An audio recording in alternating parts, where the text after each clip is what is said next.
Olha só, a crença na ressurreição é vital para a igreja. Veja que Paulo, ele está em Atenas, e os gregos não acreditavam na ressurreição dos mortos. O grego não acreditava, não. O grego acreditava que a matéria para nada presta, a parte nobre do seu espírito. Então a matéria, ela não serve para nada. O corpo não serve para nada. Quando alguém morria, na cabeça dos gregos, era uma libertação. Ou seja, ainda bem que eu saí de você.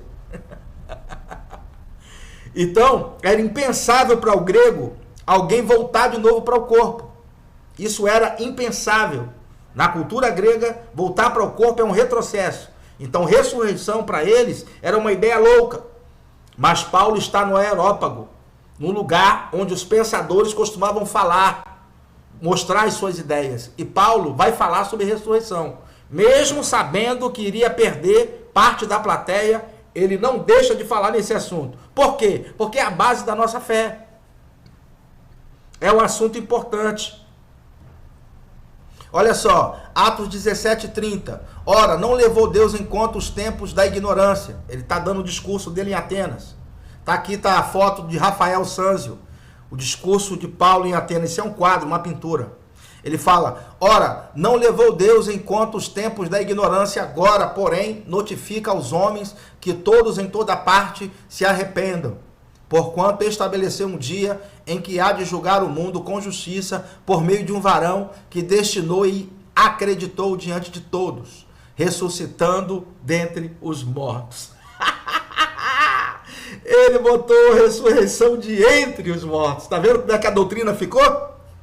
A primeira vez que os discípulos ouviram e se espantaram em Marcos 9. O que é ressurreição de entre os mortos?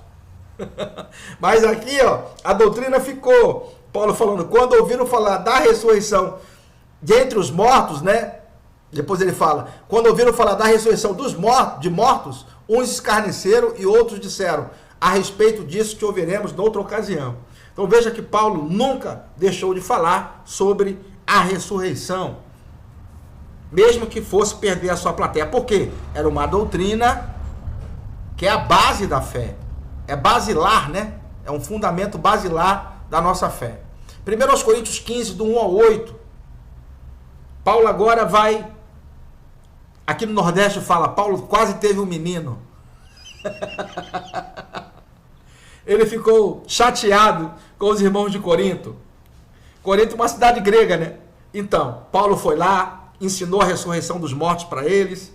Quando Paulo deu as costas, chegaram outros ensinamentos e disseram que os mortos não ressuscitaram. Ou seja, que os mortos não ressuscitam, que Cristo não ressuscitou, porque não há ressurreição. Então Paulo vai escrever essa carta aqui com muito rigor nas suas palavras. Aqui no Nordeste diz que ele quase teve um menino, né? Tão chateado que ele ficou. Vamos ver aqui. Olha só como Paulo vai defender a ressurreição dos mortos. E ainda bem que teve isso aqui, porque tem muitos elementos aqui que a gente vai estudar a partir de agora, que é interessante. Ele coloca aqui, ó. Irmão, venho lembrar-vos o evangelho que vos anunciei, o qual recebestes e no qual ainda perseverais. Por ele também sois salvos, se mantiverdes a palavra tal como vô-la preguei, a menos que tenhais crido em vão. Antes de tudo vos entreguei o que também recebi, que Cristo morreu pelos nossos pecados, segundo as Escrituras. Aí ele fala, e que foi sepultado e ressuscitou ao terceiro dia, segundo as Escrituras. Por que que Paulo está citando as Escrituras como primeira fonte de autoridade aqui? É onde eu estou ensinando vocês aqui, com muito rigor nisso aqui. A Bíblia tem a voz maior. O meu testemunho, as fontes externas, a fonte histórica, tudo tem que se curvar às Escrituras. Veja que é o primeiro argumento que ele coloca. Primeiro, ele diz, Cristo ressuscitou dentre os mortos, segundo as Escrituras. Porque o Antigo Testamento mostrou que Cristo iria ressuscitar dentre os mortos. O Salmo 16:10, não deixarás a minha alma no Sheol ou no Hades, não é? Nem permitirás que o teu santo veja a corrupção.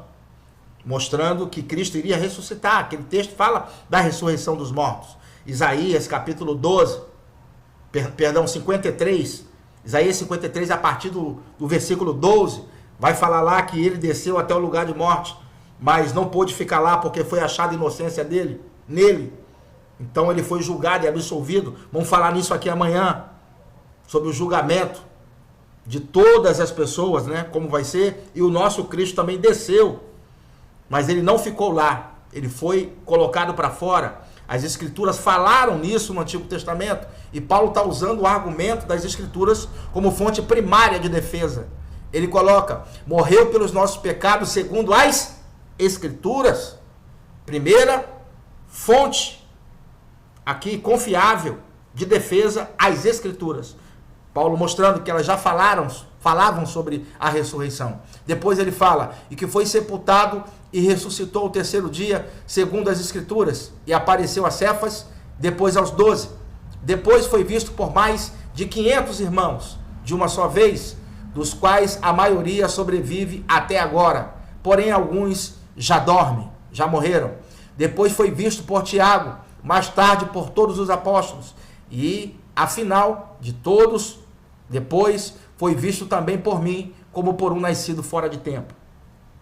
Veja que Paulo, então, primeiro cita as Escrituras como argumento principal, que Cristo ressuscitou dentre os mortos. Depois ele cita Pedro, Cefas, depois os 12, depois mais de 500 irmãos, ou seja, se alguém quiser confirmar, pode ir lá. Ele falou: a maior parte ainda vive, eles viram Cristo ressurreto.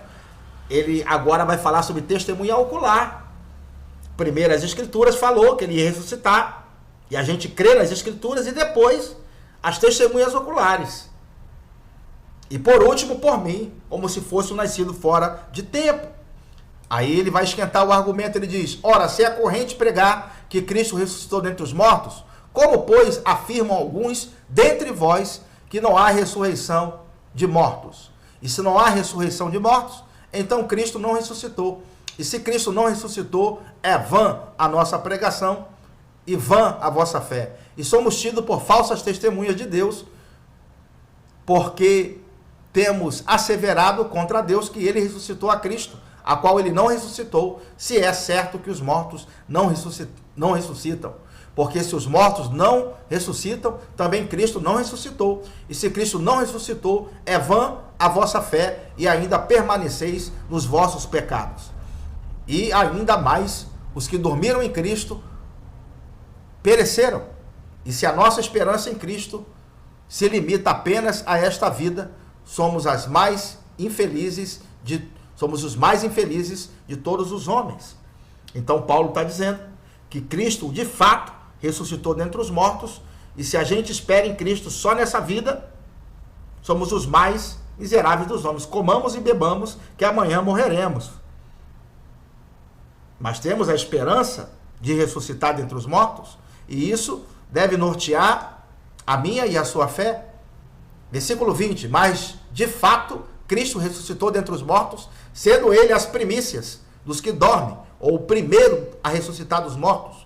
Visto que a morte veio por um homem, também por um homem veio a ressurreição dos mortos. Porque assim como em Adão todos morrem, assim também todos serão vivificados em Cristo.